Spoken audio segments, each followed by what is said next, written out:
دیگه این قضیه ماشینم من ببندم براتون که قبلا هم گفتیم خیلی دروغ دلنگ اینجا زیاده. مواظب باشید. ماشین میخوایم بخرین حتما ببرین چک بکنین. برای چک کردن ماشینم شما دو حالت داره، یا خودتون اوستای کارین و کننده این که اوکی دیگه خود میگه من به هر حال باید از اون چالا باشه که بره اوستا و کننده. نه اصلا کار نه. بعضیا چه میدونم با یه نگاه شاید بفهمه. مثال من تو داری منو میگی دیگه، من مثلا اینجوری هم که تا یه حدودی میفهمم خودم، ولی تا وقتی زیر ماشین رو نبینم یه سری چیزا رو اون موقع میفهمیدم. و زیر ماشینم که من جک ندارم ماشین مردم رو بیارم بذارم رو جک بگم داداش بذار من تست بکنم، که مجبور بودم ببرم گاراژ و فروشگاه تعمیرگاه و مکانیکی و این ورون و اونا هم پول میگیرن. حداقل 10 ریال میگیرن. جاهای پرت. تازه من 25 ریال هم دادم بابت چک. شل 25 ریال دادم. آره توی پمپ بنزینای شل یه دونه برند هست، آتو نمیدونم پارت چی برند قرمز رنگی امارات هم هست که اون کلی چیز داره دیگه، جک داره و نمیدونم چی داره و بدنه و رنگ و فنی و همه چی مثلا چک میکنه، بهت ریپورت میده، میگه این ماشین مثلا کامپیوتر چیز میکنه، چی میگن اسکن میکنه کامپیوتر ماشین رو فلان. خلاصه ماشین رو حتما تو عمان چک بکنید. 1 2 اینجا به حرف اون کسی که آگهی کرده ماشین رو آگهی کرده اعتماد نکنید، حرفشو باور نکنید، بر اساس عکسایی که میبینید تصمیم نگیرید. اینجا مسافت رو طولانیه. من میکوبیدم 1 ساعت تو ترافیک میرفتم، 1 ساعت هم یه موقعی بیشتر، 2 ساعت یه بار توی ترافیکی موندم. بذار اینو بگم، یه سوناتا بود، سوناتا از این فول اسپورتا که دو طرف اگزوز داره. آره با ابراهیم هم رفتم. دو طرف دو اگزوز داره، رنگ مشکی، یه ماشین حالا واقعا تو عکس‌ها و اینا فوق‌العاده کم کار کرد. 2020 بود، خیلی ترتمیز بود، خیلی خوب بود. بعد قیمتش مثلا بود گذاشته بود مثلا 2400 ریال، دقیقاً اون چیزی که من فکر می‌کردم. یعنی بهتر از اون، یعنی بود نسبت به بودجه من خیلی بهتر بود برام. 10 شب اومد خونه. خیلی تو ترافیک موندم. بعد از ظهر خیلی تو دیوونه شدم من اون شب. بعد رسیدم از دور دیدم که ما آروم آروم رسیدیم به این منطقه‌ای که یه محله‌ای که همه تو کار صافکاری ان، اون داره میکوبه اون وریا رو میگه نمیدونم عباس پیسوله رو بفرستون داره نمیدونم میکوبه. اصلا یه اوضاع. آقا رفتیم توی گاراژی رو در وا کردم، ما رفتیم توی گاراژی یارو اومد. من خب سوناتا دیدم اون تای کنم مثلا یه ذره اونورتر بودش. تقریبا هم دیگه آره تقریبا هم غروب شده بود، یعنی دیگه هوا گرگومی شد. مثلا میگم واقعا 2 ساعت ترافیک بودم. گفتم که اون ماشین، گفت بله اون. یه مصری هم بود اینقدرم ریش فلانی. اصلا اونی نبود که باهاش پیام میدادم، حرفم اینه. اون اصلا یه چیزی دیگه معلوم بود، عکس پروفایلشون رو نمیدونم هرچی. بعد گفتم که این بجز کاپوتش کجاهاش خورده؟ بعد یارو یه لحظه نگاه کرد، مثلا براش سوال شد که اصلا تو چجوری فهمیدی فلان. انگلیسی هم خوب حرف نمیزد، عربی حرف میزد. منم با ابراهیم رفته بودم، این دوست عمانیمون، چون خب عمانی عربی بلده و اینا، بهش گفتم ابراهیم بهش بگم بجز کاپوت کجاهاش خورده. من یه دستی زدم یه جورایی. بعد گرفت یه دستیه، گفت مثلا سرگلگیر سمت رانندش هم خورده. اوکی گفتیم ماشین رو استارت زدیم، کاپوتو زدیم بالا، شاسی رو نگاه کردم اینجوری شاسی رو صاف کرده بود. من صاف کردم اصلا. بابا تو تهران یارو یه جوری شاسی رو میکشه یه جوری صاف میکنه، اصلا آدم نمیفهمه. به والله میگم نمیفهم. من تجربهشو داشتم، هر دو سمتشو داشتم، چه این سمت قضیه بودم چه اون سمت قضیه. اصلا حالا نه که نفهم، ولی اصلا خیلی ترتمیز، ماشین مرتب منظم اینجوری، بعد زنگ زدگی فلان. گفتم که این چیه؟ آقا سرتون رو درد نیارم. من اون شب اگر توی عمان نبودیم، مثلا ایران بودیم یا یه جایی چه مکزیک بودیم یا یه کشور اینجوری، خب قطع شد. من بگم فقط تا یادم نرفته. خلاصه القصه اگر عمان نبودیم، تو کشور خودمون بودیم، یکی اینجوری دروغ میگفت ما رو میکشون مثلا از غرب تهران به شرق تهران تو ترافیک و اینا، واقعا نگو دوام. یعنی خداییش من اون شب به ابراهیم این عمانی رفیق من فهمید، گفت چته؟ گارون باشه بر من آب بود بنده خدا، فهمیده بود. یعنی واقعا میخواستم یارو رو بزنم، واقعا میگم. یعنی آره خب حالا خلاصه ماشین میخواید بخرید، 1 حتما چک بکنید، حتی اگه خودتون هم خبره اید حتما ببرید چک بکنید، یا حداقل خودتون یعنی چک بکنید، یا ببرید یه جایی یا یه ابزاری داره یه کاری بکنید. همینجوری حرفی اعتماد نکنید یاری گفت آقا تصادف نداره فلان، اینجا اصلا اونجوری نیست. بعدم دو تا تایپ ماشین وجود داره. آره نه اونم بعدم میگم، بذار اینو بگم، ماشینای تاکسی مثلا، چون ببین بذار اینو بگم، مثلا ما ماشینمون رو فروختیم توی ایران حدود 400 میلیون. خب یعنی فکر میکردم مثلا میشه 2000 ریال، 2200 ریال. و قبل ترش که من آگهی‌ها رو دیده بودم تو همون تابستون و بهار که حالا داشتیم کارامون رو میکردیم، اپلیکیشن آگهی‌ها رو که میدیدم فکرم این بود که خب با 2000 ریال 2200 ریال میتونیم مثلا یه دونه النترا یا اکسنت مدل بالا، یا اگه بشه مثلا یه تویوتا یاریس مثلا معمولی چیزی بگیریم و اینا. بعد که اومدم و اینا دیدم نه، اون آگهیایی که من میدیدم جزو همین آگهی‌ها بوده. بعدم اینجا خیلی هیوندا به خودشون میگفتن به درد این آب و هوا نمیخوره، حالا آفتاب سوخته حالا اون قضیهش کلا بحثش فرق میکنه. فقط دو تا نکته مهم میخوام بگم. هیوندا، تویوتا کمری، منظورم از هیوندا النتراس و حالا تا حدودی اکسنت، تویوتا کمری، تویوتا یاریس، کورولا، اینا به خاطر اینکه تاکسی میکنن اینا رو بعدن از تاکسی در میارن میرن پلاکشو زرد میکنن، یعنی شخصیش میکنن و رنگش و ایناشو مثلا چیزاشو عوض میکنن، چون اونایی که تاکسی هم خب رنگای نارنجی دارن و آگهی میکنن. بعد شما میری میبینی خب ماشین سالمه، اوکی، تصادف هم ممکنه نداشته باشه، ولی مثلا 300 400 هزار تا راه رفت. یا میبرن کیلومتر صفر میکنن. دقیقاً کارهایی که تو ایران هست، هر چیزی که تو ایران اینجا هم عین هم از اونم بدتر.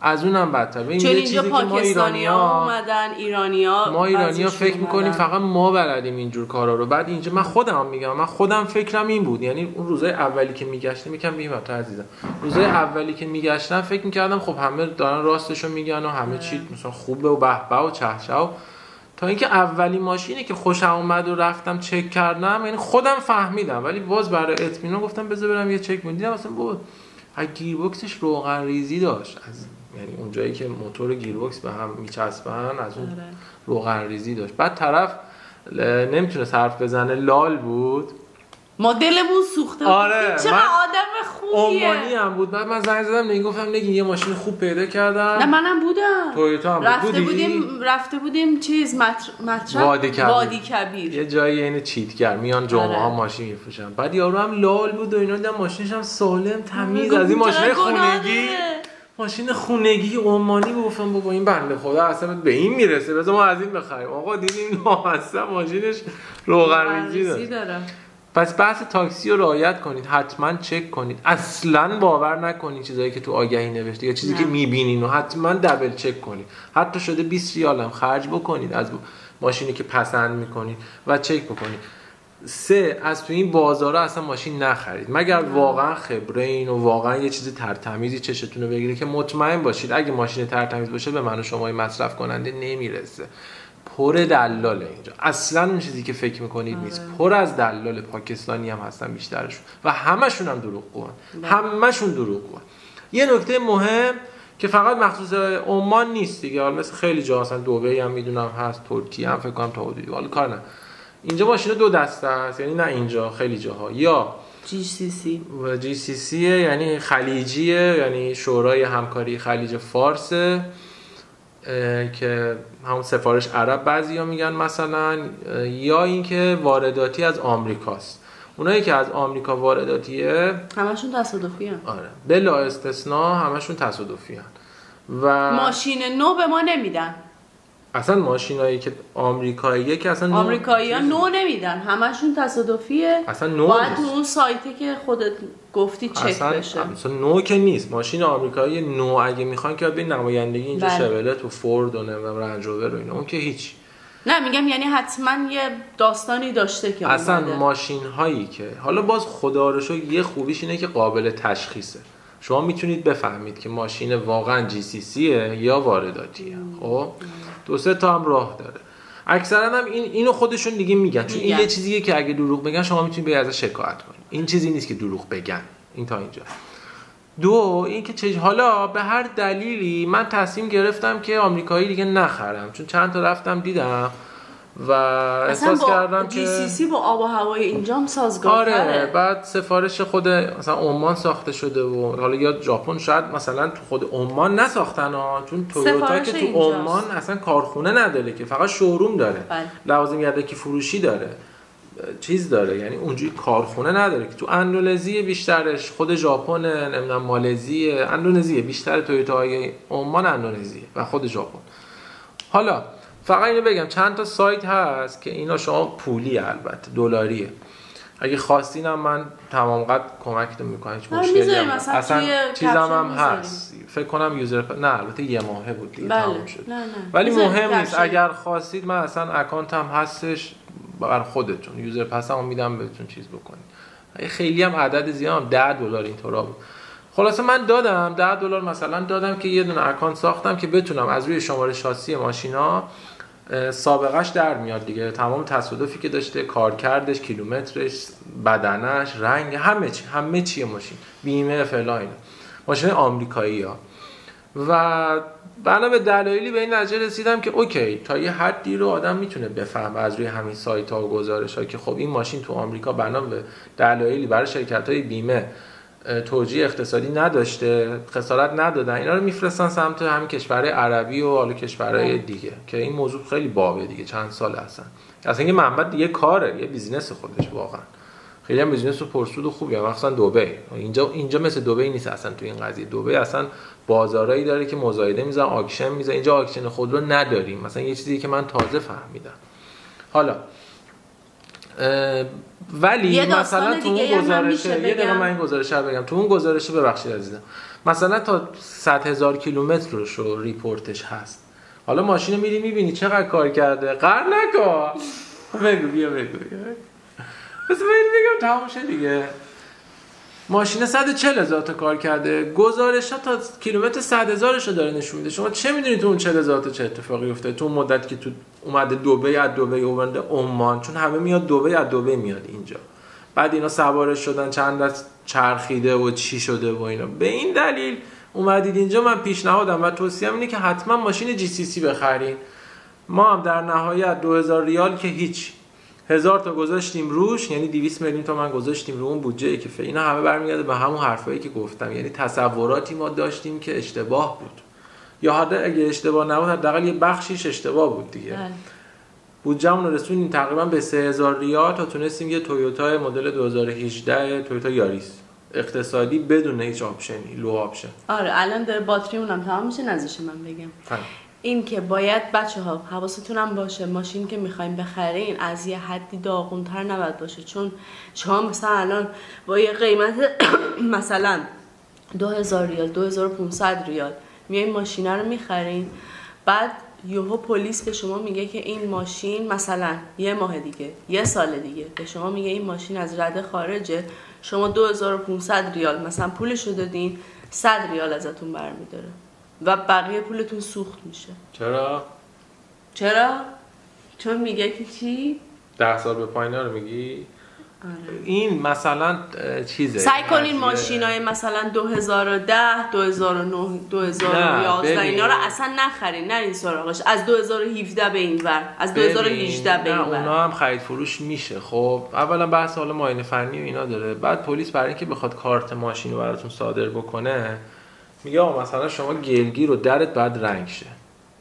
خب حالا اگه اون آسیبی که ماشین داره به لحاظ بدنه میگم، حالا فنیش باز یه بحث دیگه ده، اون آسیبش اگه زیاد باشه اصلا پلیس، اگه زیر 10 سال باشه و آسیبش هم زیاد باشه، پلیس عمان اونو اجازه پلاک بهتون نمیده، بلا استثنا میگه بعد ببری اسقاطش کنی. تقریبا 200 ریال همین که نمیگه، 100 ریال 200 ریال بهتون، یعنی میخرن ازت 2500 ریال خریدی یا 100 ریال 200 ریال ماشین رو بعد نه. من اینجا ایرانی زیاد دیدم اومدن پورش و بنز و بی ام و ماشینایی که ما همیشه میگم باز همون حرفه دیگه، یعنی ما همش فکر میکنیم میایم اینجا به چه نه بابا، یه مش آتاشقال بنز و بی ام در به داغون ماشین آلمانی و اروپایی به در نخور 10 سال 15 سال کار کرد، مثلا ایرانیه میاد میخره با یه قیمت پایین و خوشحاله، 4 تا آپشن داره، صندلی گرم کن هم چی و فلان و اینا، بعد موقع فروشش که میشه به جای اینکه پولش برگرده که هیچ 2000 ریال کجا 200 ریال کجا. من دیدم بنده خدا با آدم دلش هم میسوزه خداییش، هموطنای ما، هم برادرای ما، خواهرای ما. آقا باتریمون داره تموم میشه، اونا هم خواهرای ما هم برادرای اونایی.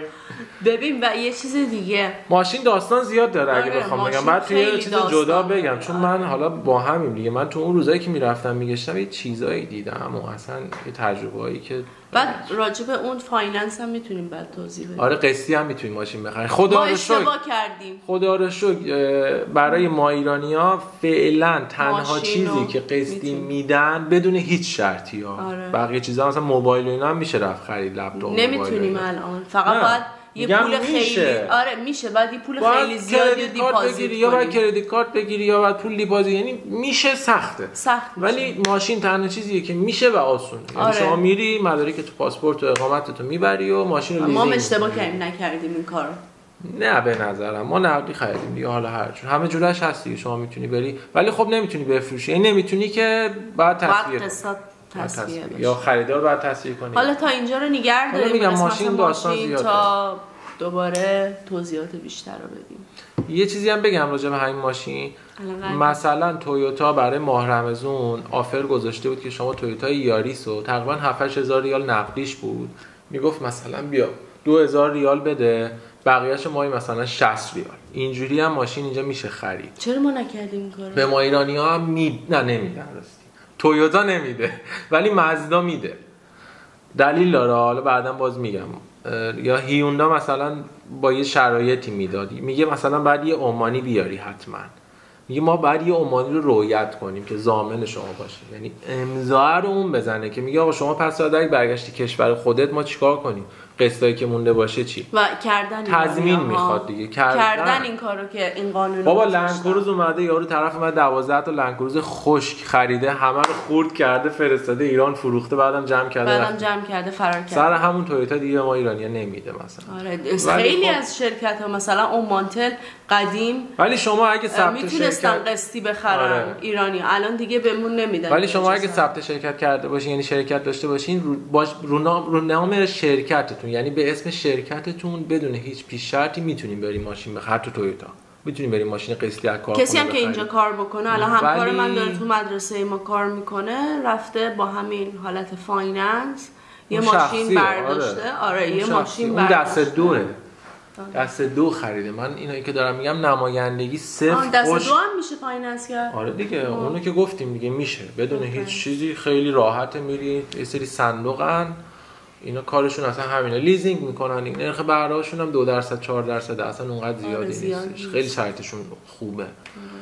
اون برات کار کرده است. ماشین صفر هم میشه قسطی خرید که گفتم به ما ایرانی‌ها معمولا نمیدن مگر اینکه به نام شرکت بریم بگیریم، شرکتی که ثبت کردیم که اون بدیای خودشو داره، پلاکش قرمز میشه، جریمه‌هاش بیشتره اون وقت. یعنی اگر که مثلا شرکت به نام ایشونه فقط ایشون میتونه رانندگی کنه، اگر من که اسمم توی مثلا شرکت ایشون نیست رانندگی بکنم باهاش بگیره پلیس ماشینو میخوابونه، بطاقرم اصلا باطل داستان میکنه. داره دیگه. یعنی پس حرف همونه دیگه، نقدی بخرید راحت‌تر یا نمیدونم هرچی.